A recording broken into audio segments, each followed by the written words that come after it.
Assalamualaikum warahmatullahi wabarakatuh. My name is Divya Rizky Wida Pralastian. My student number is 19,026,158. I'm from Class E, and this is my submission for Advanced Speaking class. Hello everyone, good morning. My name is Wida Pralastian, and I'm your guides for today's tour. First, I'd like to welcome you all to Yogyakarta. I hope you guys enjoying your stay here, and I promise you guys will have such a fun time. Right now, as you may know, we are in a museum, Vredeburg Fort Museum. But before we go into the museum, I'd like to point out that this museum is located right in front of Yogyakarta's Palace and Keraton Kesultanan Yogyakarta.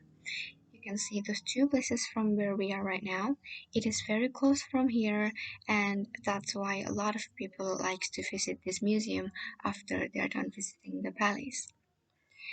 And in case you don't know, Vredeburg Fort Museum or Museum Benteng Vredeburg is a history museum and was established in March 11, 1987 and was first built in the 1767.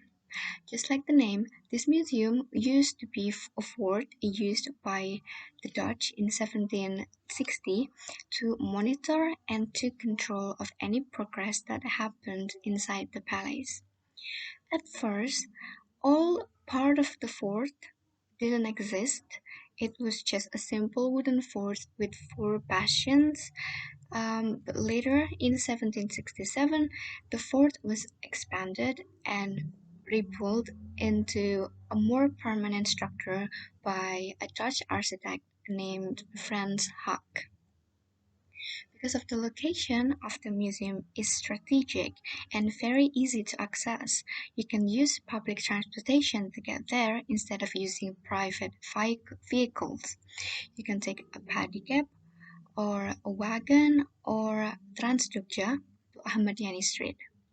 You can come here during work hours, which is from Tuesday to Friday, with very affordable tickets that cost from 2,000 rupiah for children and 10,000 rupiah for foreign tourists.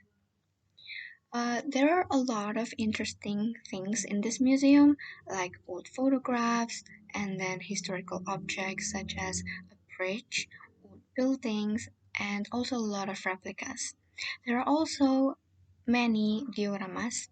Diorama is a model representing a scene with three-dimensional figures, and it usually uses small figurines.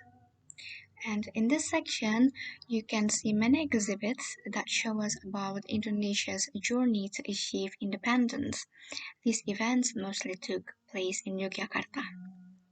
And in this side, we have we have our most excellent collections in the museum, a diorama of Sudirman's inauguration as a commander-in-chief of the TNI or Indonesian Army by our first president, Sukarno, in December 18, 1947. A typewriter belonged to Suryo Pranoto, a nobleman who also happened to be the leader of strike action for sugar factory workers in Yogyakarta in 1918.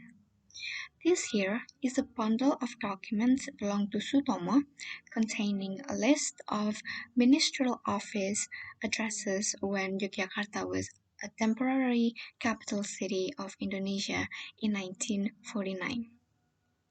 I think that's all for today's tour from me. Now that our tour is complete, I thank you all for taking part in this short tour. I hope you guys get more insight into Indonesian history, and I hope to see you guys soon on the next tour. Have a very good day, everyone. Thank you. Wassalamualaikum warahmatullahi wabarakatuh.